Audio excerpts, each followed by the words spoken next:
Bismillahirrahmanirrahim.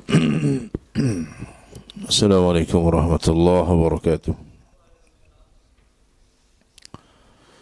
Innal hamdalillah nahmaduhu wa nasta'inuhu wa nastaghfiruh wa na'udzu billahi min shururi anfusina wa sayyiati a'malina. Man yahdihillahu fala mudilla lahu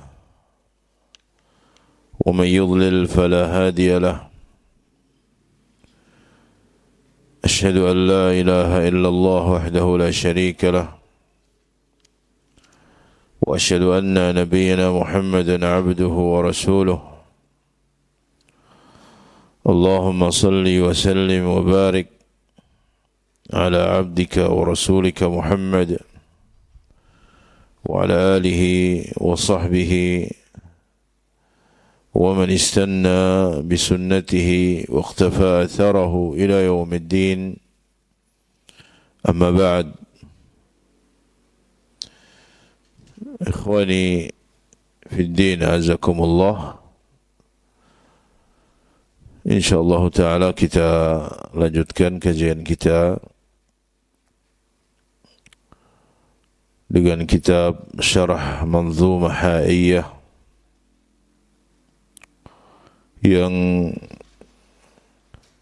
ditulis oleh Syekh Saleh bin Fauzan Al-Fauzan hafizahullah ta'ala. Kita masuk kepada bait yang kedua dari perkataan Al-Imam Ibn Abi Dawud As-Sijistani.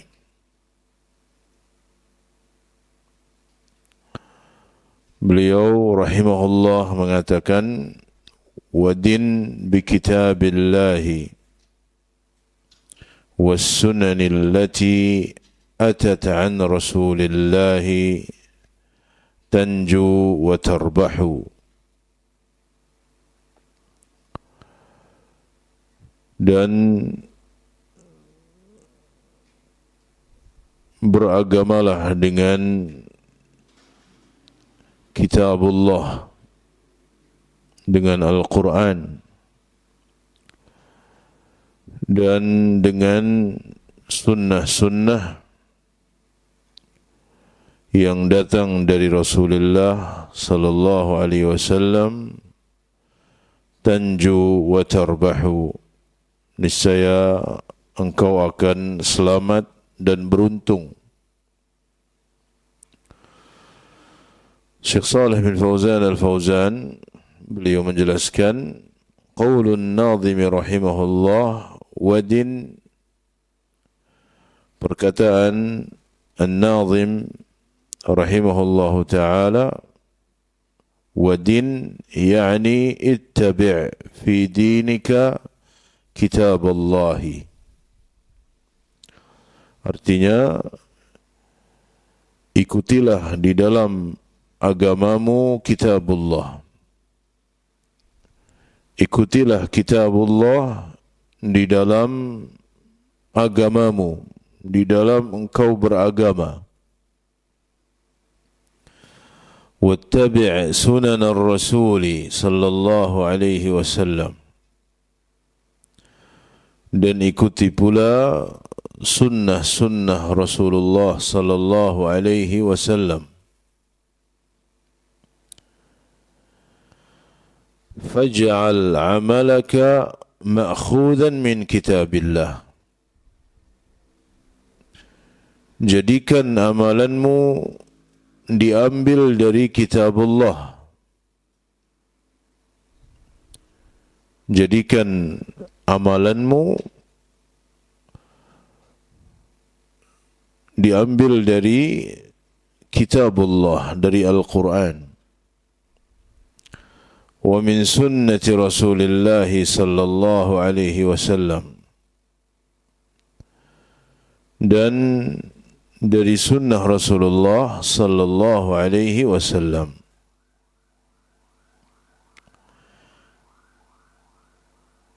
laisa ma'khudan 'anil ahwa'i wal bid'i wal muhdatsat. Dan bukan diambil dari hawa nafsu, dari bid'ah dan dari perkara-perkara yang baru. Jadikanlah amalanmu bersumber dari Al-Quran dan Sunnah,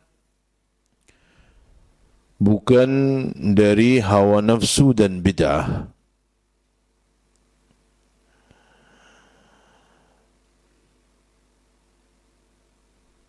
Itu penjelasan perkataan muallif wadin, artinya ikuti Al-Quran dan Sunnah dalam engkau beragama.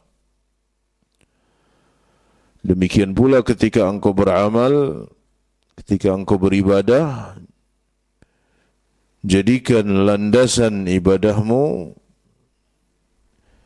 jadikan landasan amalanmu Al-Quran dan Sunnah Nabi sallallahu alaihi wasallam.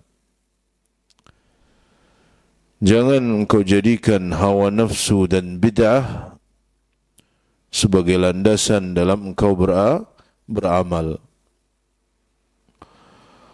Qauluhu was-sunani jam'u sunnah. Perkataan muallif as-sunan itu bentuk jamak dari sunnah. Wa hiya tariqatur Rasul sallallahu alaihi wasallam. Dan yang dimaksud dengan sunnah adalah jalan Nabi sallallahu alaihi wasallam. Jalan Nabi sallallahu alaihi wasallam, bagaimana beliau beribadah kepada Allah, bagaimana beliau berkeyakinan, bagaimana beliau berdakwah, bagaimana beliau bermuamalah dan seterusnya.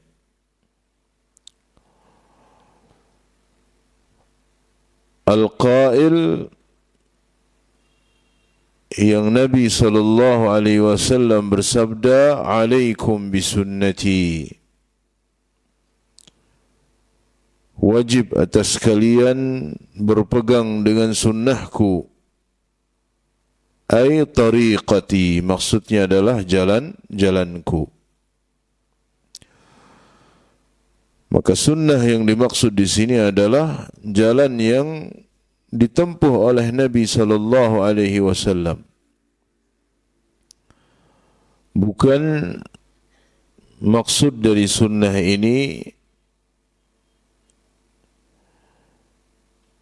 dalam pengertian para ulama fikih, yang artinya ma yuthabu fa'iluhu wa la yu'aqabu tarikuhu. Bukan pengertian sunnah ini adalah pengertian menurut ulama fikih, yaitu yang diberi pahala pelakunya dan yang tidak dihukum yang meninggalkannya. Tetapi yang dimaksud sunnah di sini adalah tariqah, jalan Nabi sallallahu alaihi wasallam. Bagaimana Nabi sallallahu alaihi wasallam berkeyakinan, bagaimana beliau beribadah kepada Allah, bagaimana beliau berdakwah, bagaimana beliau berakhlak dan seterusnya. Maka Nabi bersabda, "Alaikum bisunnati." Wajib atas kalian berpegang dengan sunnahku, ay tariqati, artinya jalanku. Wa amma 'inda al-muhadditsin wa fi 'ilmi mustalah al-hadits, adapun menurut para ulama ahlul hadis dan juga sunnah menurut ilmu mustalah al-hadith, فالسنة هي ما ثبت عن النبي صلى الله عليه وسلم min qawlin aw fi'lin aw taqririn aw sifatin. Maka yang dimaksud sunnah menurut ahlul hadis dan juga dalam istilah mustalahul hadis, sunnah adalah apa yang tetap dari Nabi sallallahu alaihi wasallam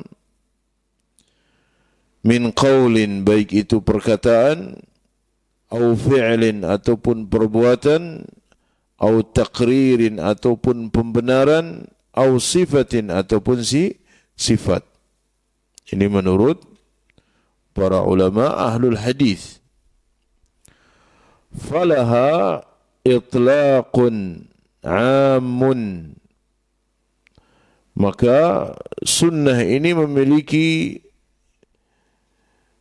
pemutlakan yang umum, wa hiya at-tariqatu allati kana 'alaiha ar-rasul, yaitu jalan yang Nabi sallallahu alaihi wasallam berada di atasnya. Maka itu sunnah yang pemutlakannya umum. Ketika disebut sunnah Nabi, artinya jalan Nabi sallallahu alaihi wasallam. Ini adalah sunnah Nabi sallallahu alaihi wasallam, artinya jalan Nabi sallallahu alaihi wasallam, ajaran Nabi sallallahu alaihi wasallam. Mungkin dia bentuknya wajib, mungkin dia bentuknya sunnah. Ya. Mungkin dia bentuknya sunnah. Tetapi ini adalah pemutlakan yang bersifat umum. Wa itlaquha al-khasu huwa tafsilul muhaddithin.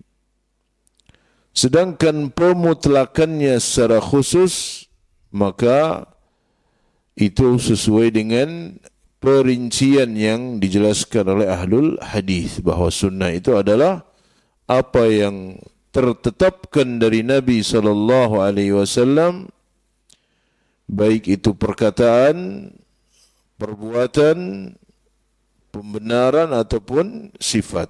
Maka itu sunnah menurut ahlul hadis yang pemutlakannya khusus.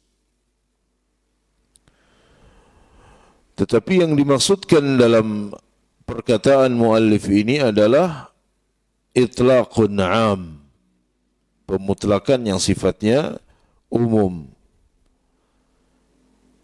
Ketika beliau mengatakan wadin bi kitabillahi was sunani, dan beragamalah dengan Al-Quran dan Sunnah, artinya sunnah di sini adalah tariqatul Rasuli sallallahu alaihi wasallam, jalan Nabi sallallahu alaihi wasallam, ajaran Nabi sallallahu alaihi wasallam. وهذا فيه أنه لا بد من الاحتجاج بالسنة بعد القرآن. Ini memberikan faedah bahawa harus berhujjah dengan sunnah setelah Al-Quran. Perkataan muallif di sini, wadin bi kitabillahi was sunani allati atat an rasulillahi, ini memberikan faedah wajibnya untuk berhujjah dengan sunnah setelah Al-Quranul Karim. Fasunnatu hiya al-masdaru ats-tsani min masadiril islami ba'da Al-Quranil Karim. Maka sunnah itu adalah sumber yang kedua dari sumber-sumber Islam setelah Al-Quranul Karim. Ya, dasar dari agama Islam adalah Al-Quran, kemudian sunnah. Ya, Al-Quran kemudian sunnah. Al-masdarul awal, sumber yang pertama adalah Al-Quranul Karim, Wal masdaru tsani, sumber yang kedua adalah sunnah Nabi sallallahu alaihi wasallam. Tetapi bukan berarti bahwa kekuatan hujjahnya itu berbeda antara Al-Quran dan sunnah. Jadi tidak difahami ketika kita mengatakan al-masdarul awal adalah Al-Quran, al-masdarul tsani adalah al-hadis, bukan berarti bahwa kekuatan hujjah hadis itu tidak sama dengan kekuatan hujjah Al-Quran. Tidak demikian. Kedua-duanya memiliki kekuatan hujjah yang sama. Hujjiyatus sunnah, kekuatan hujjah sunnah, kekuatan hujjah hadis sama dengan kekuatan hujjah Al-Quran. Sama-sama kuat di dalam menentukan hukum. Tidak boleh dibedakan antara kekuatan hujjah hadis dengan Al-Quran. Karena keduanya bersumber dari sumber yang sama, yaitu dari Allah tabaraka wa ta'ala. Tetapi disebutkan oleh para ulama usul ya bahwa masadir ad-din al-islami yang pertama Al-Quran, yang kedua sunnah, yang ketiga ijma', yang keempat qiyas, nanti akan disebutkan. Tetapi secara kuwatul hujjah, secara kekuatan hujjah, maka tidak ada bedanya. Yang diharamkan oleh sunnah sama dengan yang diharamkan oleh Al-Quran. Tidak ada bedanya. Karena hujjiyatus sunnah itu sama dengan hujjiyatul Quran. Tidak boleh dibedakan. Wa usulul istidlal indal usuliyin, dan dasar-dasar istidlal, dasar-dasar pendalilan menurut para ulama usul, minha ma huwa muttafaqun alaih, ada yang itu menjadi kesepakatan, ya, usul istidlal, dasar istidlal menurut ulama usul fikih, ada yang disepakati bahwa itu adalah dasar istidlal, wa minha ma huwa mukhtalafun fih, ada yang diperselisihkan, ada yang diperselisihkan. Dasar istidlal, ya, menurut ulama usul fikih ada yang muttafaq, yang disepakati di antara mereka bahwa itu adalah usul istidlal, dan ada yang mukhtalaf, ada yang diperselisihkan. Lakinnal muttafaq alaihi arba'atu usulin, yang disepakati itu ada 4 dasar. Usulul istidlal yang disepakati itu ada 4. Menurut ulama usulul fiqh. Al-aslul awal Al-Quranul Karim. Dasar istidlal yang pertama adalah Al-Quranul Karim. Muttafaq, yang itu tentu disepakati. Semuanya sepakat bahwa Al-Quranul Karim adalah dasar istidlal, yang pertama. Al-aslu tsani, dasar yang kedua, as-sunnatun nabawiyah. Sunnah nabawiyah. Hadis-hadis Nabi sallallahu alaihi wasallam yang sahih. Itu dasar istidlal. Yang kedua. Li'annaha al-wahyu tsani ba'da al-Qur'an. Karena sunnah nabawiyah itu adalah wahyu yang kedua setelah Al-Quranul Karim. Maka sunnah Nabi sallallahu alaihi wasallam, hadis-hadis Nabi sallallahu alaihi wasallam menjadi dasar yang kedua di dalam istidlal. Istidlal pertama dari Al-Quranul Karim. Kemudian yang kedua dari sunnah Nabi sallallahu alaihi wasallam. Tapi perlu kita fahami di sini tidak sedang membedakan antara kekuatan hujjah as-sunnah dengan kekuatan hujjah Al-Quran. Tidak sedang membedakan, tetapi di sini para ulama sedang menjelaskan tentang dasar dalam beristidlal. Dalam beristidlal tentang masalah-masalah, dalil pertama Al-Quran, dalil kedua sunnah. Ya, bukan berarti kekuatan sunnah itu di bawah kekuatan Al-Quran, tidak. Kekuatan hujjah sunnah itu sama dengan kekuatan hujjah Al-Quranul Karim.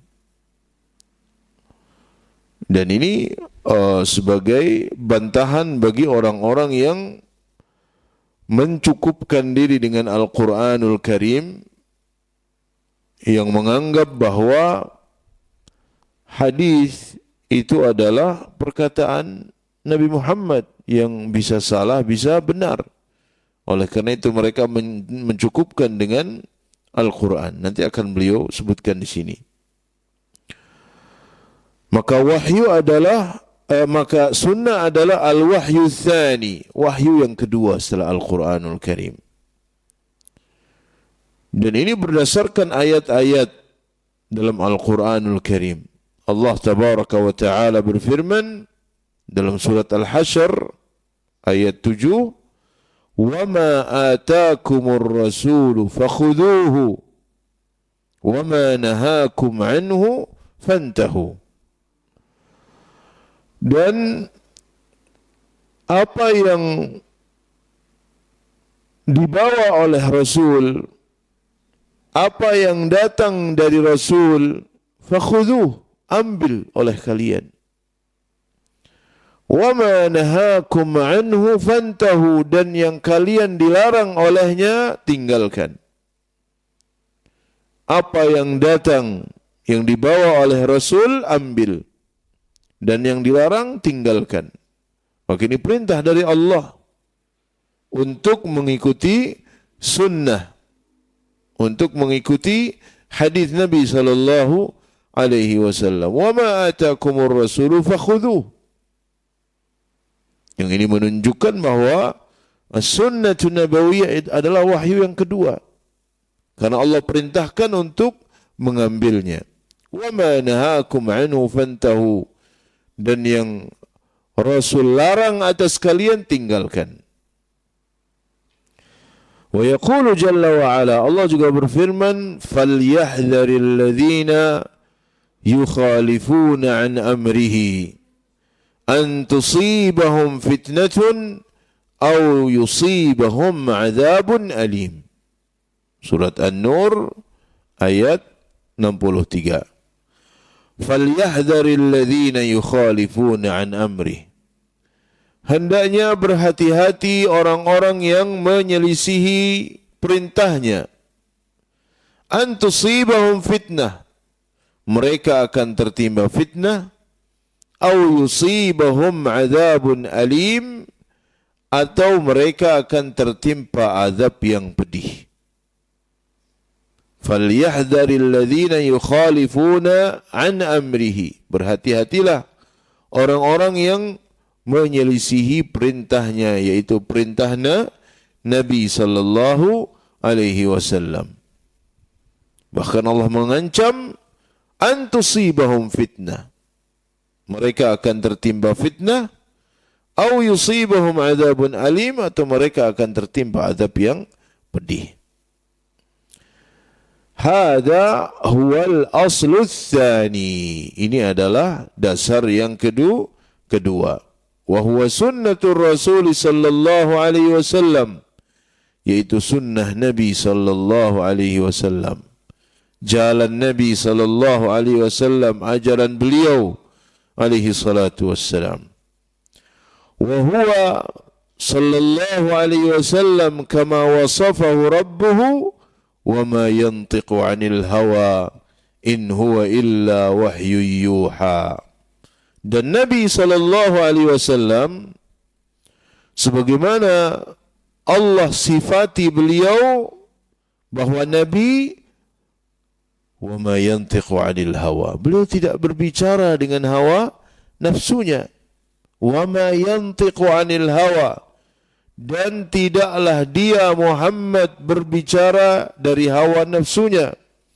In huwa illa wahyu yuha, tetapi karena wahyu yang wahyukan. Maka ini dalil yang menjelaskan bahwa hadis itu adalah wahyu dari Allah tabaraka wa ta'ala. Karena Nabi tidak berbicara dengan hawa nafsunya, tetapi berbicara berdasarkan wahyu.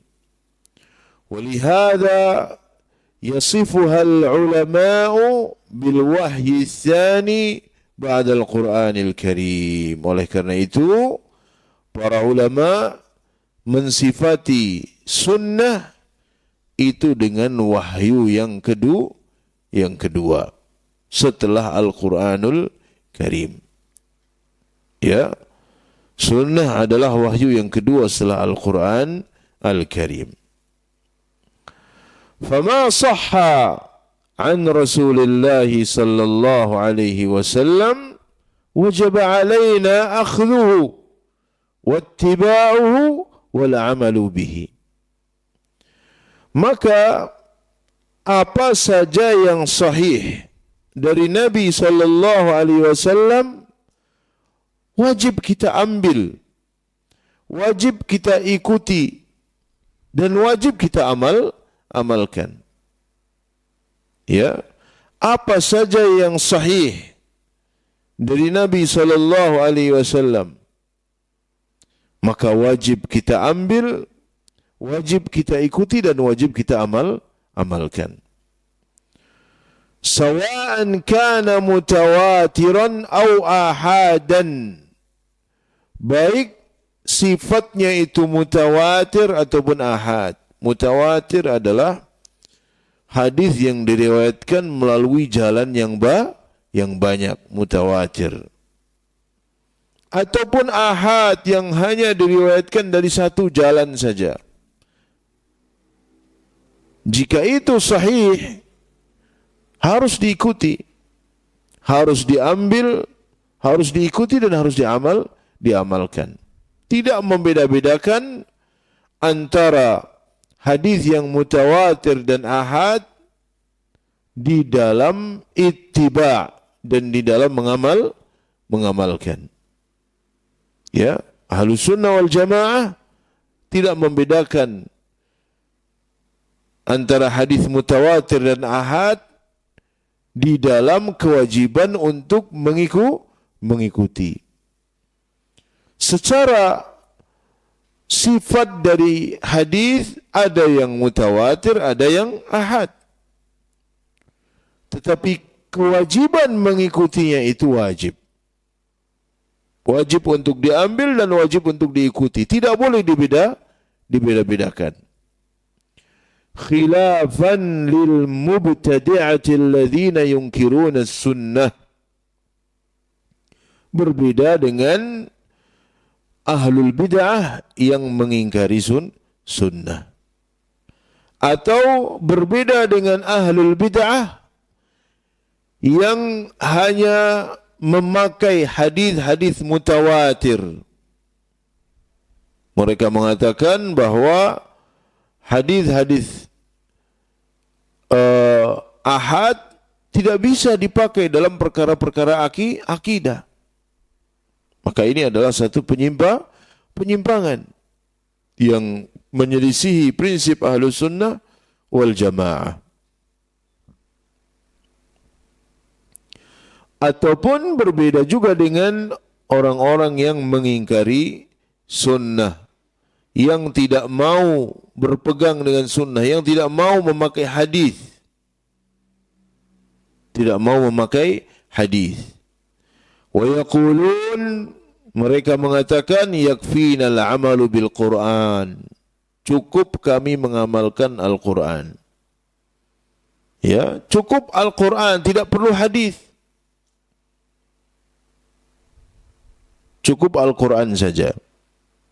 Sehingga mereka dikenal dengan sebutan Quraniyun. Orang-orang yang mencukupkan diri dengan Al-Quran dan tidak mau mengikuti hadis-hadis Nabi sallallahu alaihi wasallam. Wa minal ma'lumi, dan ini adalah kelompok yang sesat. Kelompok yang sesat. Nanti akan beliau jelaskan di sini. Wa minal ma'lumi wal muqarrari anna al-'amala bis sunnati min al-'amal bil Qur'an. Dan sudah diketahui dan sudah menjadi keyakinan bahwa mengamalkan sunnah itu termasuk mengamalkan Al-Quran. Al-amalu bis sunnati min al-amali bil Quran. Mengamalkan sunnah artinya mengamalkan Al-Quran. Kenapa demikian? Lianna Allah Jalla wa Ala yaqul. Karena Allah Tabaraka wa Ta'ala berfirman, wa ma atakumur rasulu fakhudhuh, wa ma nahakum anhu fantahu. Allah yang memerintahkan kita untuk mengambil apa yang datang dari Nabi sallallahu alaihi wasallam. Allah yang memerintahkan kita untuk meninggalkan apa yang beliau larang. Apa yang Nabi perintahkan, kita diperintahkan oleh Allah untuk mengambilnya. Apa yang dilarang, kita diperintahkan oleh Allah untuk meninggalkannya. Dan ini dalam Al-Quranul Karim. Maka perkataan mereka bahwa mereka Quraniyun itu adalah kebohongan. Jika mereka benar-benar mengikuti Al-Quran, seharusnya mereka mengikuti sunnah. Karena Allah berfirman, wa ma atakumur rasulu fakhudhuh, wa ma nahakum anhu fantahu. Siapa yang memerintahkan? Allah Tabaraka wa Ta'ala dalam Al-Quranul Karim.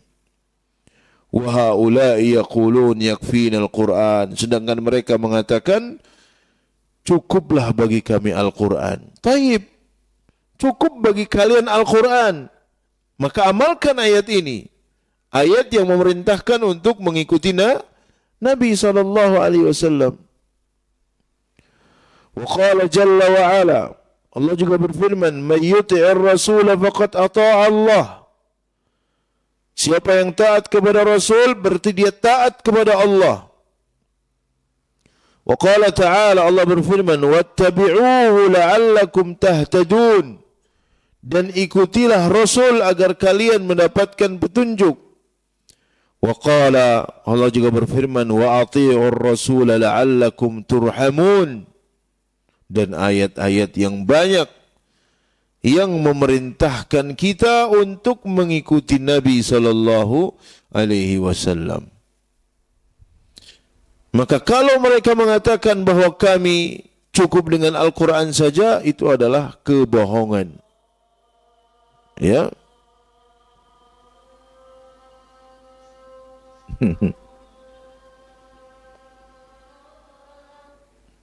Ya. Maka itu adalah kebohongan, kedustaan. Mereka dusta. Harusnya kalau mereka mengatakan yakfinal Quran, mereka mengikuti Nabi sallallahu alaihi wasallam karena Al-Qur'an memerintahkan mereka untuk mengikuti Nabi Muhammad sallallahu alaihi wasallam.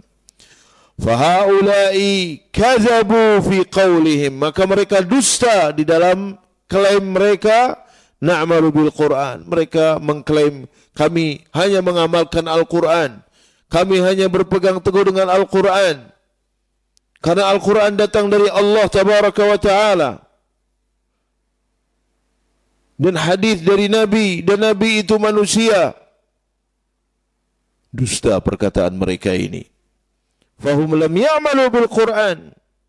Bohong ketika mereka mengatakan bahwa kami mengamalkan Al-Qur'an. Dari mana mereka mengamalkan Al-Qur'an?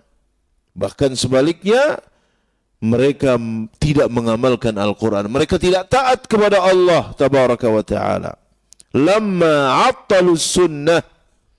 Ketika mereka meninggalkan sunnah, meniadakan sunnah, berpaling dari sunnah, mencampakkan hadis-hadis Nabi sallallahu alaihi wasallam, bohong. Ketika mereka mengatakan nahnu na'malu bil Qur'an. Kalau seandainya mereka jujur dalam perkataannya, pasti mereka akan mengikuti sunnah Nabi sallallahu alaihi wasallam. Terus juga kita tanyakan, kalau antum hanya berpegang dengan Al-Quran, tidak mau berpegang dengan sunnah, bagaimana antum akan sholat? Bagaimana kalian akan sholat? Apakah ada rincian gerakan-gerakan sholat, zikir-zikir yang dibaca tatkala sholat, takbiratul ihram, istiftah, rukun-rukunnya, wajib-wajibnya tidak dijelaskan dalam Al-Quran, tapi dijelaskan oleh Nabi SAW. Bagaimana kalian akan sholat kalau kalian mencukupkan dengan Al-Quranul Karim dan tidak mau berpegang kepada sunnah? Wa aidan fal Qur'anu fihi mujmalat was sunnatu hiya allati tubayyinuha wa tufassiluha. Demikian pula dalam Al-Quran terdapat mujmalat, perkara-perkara yang masih mujmal, yang masih global. Was-sunnatu, dan sunnah, hiya allati tubayyinuha, sunnah yang menjelaskannya. Wa tufassiluha, dan yang merincinya. Allah berfirman, wa aqimus salah, tegakkan oleh kalian salat. Wa atuz zakah, bayarkan zakat. Mujmal. Gerakan-gerakan salat, Nabi SAW yang menjelaskan. Bacaan-bacaan salat, Nabi SAW yang mengajarkan. Tidak ada dalam Al-Quranul Karim. Zakat juga demikian. Apa saja yang harus dizakatkan? Berapa nisabnya? Ya. Apa saja syaratnya? Yang menjelaskan adalah sunnah Nabi SAW. Waktu-waktu salat Allah berfirman, Inna salata kanat 'alal mu'minina kitaban mawquta. Salat bagi kaum mukminin adalah ibadah yang ditentukan waktunya. Tafsir perincian waktu-waktu salat Nabi SAW yang menjelaskan. Oleh karena itu para ulama mengatakan, Man fahimal Qur'ana bighairi sunnati dhalla. Siapa yang memahami Al-Quran tanpa sunnah, pasti tersesat. Pasti, tidak mungkin tidak. Pasti dia akan tersesat. Dan bohong pengakuannya dia hanya mengikuti Al-Qur'anul Karim. Sudah adzan loh. Taib.